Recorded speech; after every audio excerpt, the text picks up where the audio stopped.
করে নামবেন না, যে কোনো সময় বড় ধরনের বিপদ আসতে পারে। দয়া করে কেউ সাগরে নামবেন না। এই আপনারা ওঠেন, আপনারা ওঠেন, যে কোনো সাগরে কেউ দেখেন বড় ধরনের বিপদ হতে পারে।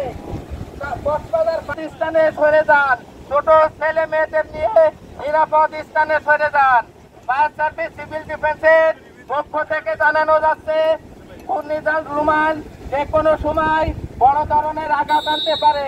এখন 9 নম্বর বিপদ সংকেত, এখন 9 নম্বর বিপদ।